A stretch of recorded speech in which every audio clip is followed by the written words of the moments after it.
What is a portfolio? Well, you should have watched the video that I posted that's above my video. I actually posted two. One that actually breaks down what a portfolio is, and one which is an actual electronic portfolio. In this day and time, a lot of people are going to electronic portfolios. I know when I interviewed for this job, actually, Southfield A&T, I had an actual real portfolio in my hand, and I also had a website that I created to highlight all of my accomplishments that couldn't fit in the portfolio. The only issue is technology. You cannot count on your employer to have technology, or potential employers to have technology. So it's always good to have a paper copy of a portfolio. Now, I would suggest you start creating an online portfolio, because that's what most employers are looking for, but it always helps to have a hard copy of your portfolio. Now, what does a portfolio look like? It is a combination of your accomplishments in one place.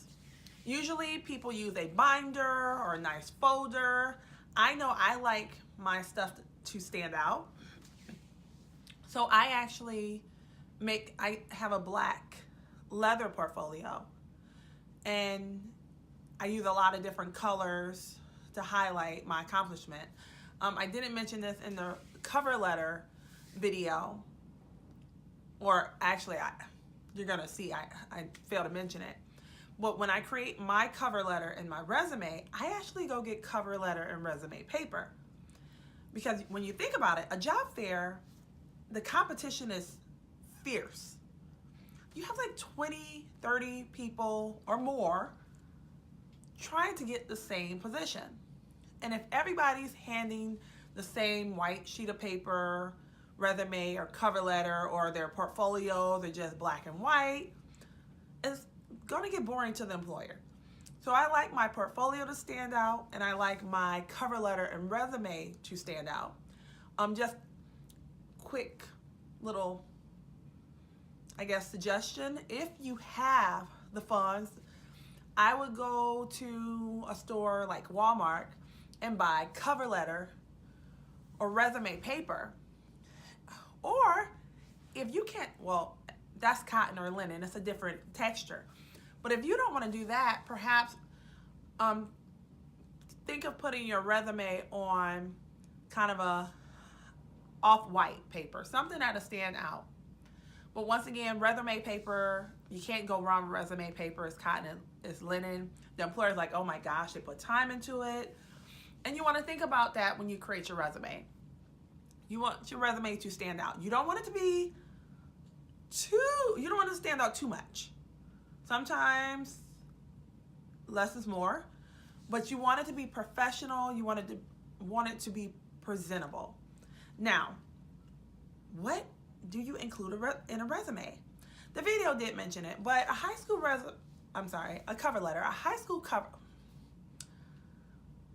a portfolio, a high school portfolio is a little bit harder to make because you're not accomplished yet.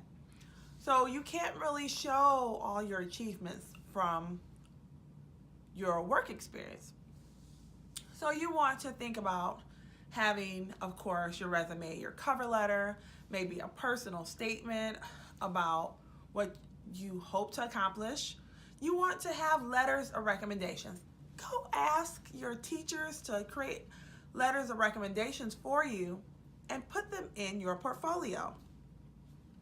You can put your report cards and transcripts in your portfolio, but please, only if your transcript or report card shows A's and B's.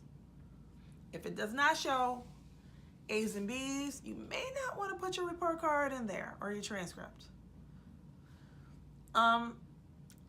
You can show proof of acquired certifications. Maybe you did the Microsoft training and you got certified for it. You can show that in your portfolio. any rewards that you got, any certificates of achievement that you received. Put it in your portfolio. You can show pictures of you doing community service or your community service documents that you receive for doing the community service. You can show pictures of you in your extracurricular activities. Maybe you play a sport. Maybe you're on the band, in the band. All of these things represent who you are, and you want to showcase as many things as possible in your portfolio. Now, keep in mind, they're probably going to just browse it really quick. So that's why I'm like, make sure it stands out, and make sure you really think about what you're putting in there. But you can't go wrong with letter of recommendations. You cannot. I really want to stress, make it presentable. I know I said it already in this video, but make it presentable. You don't have to go out and spend a lot of money. Just get a nice binder. Maybe get a table of contents. If you have 3 letters of recommendation, make sure they're together. Have your portfolio presented in a certain structure or order that makes sense. I know that this will be a little challenging because we tend not to think about all the great things we do.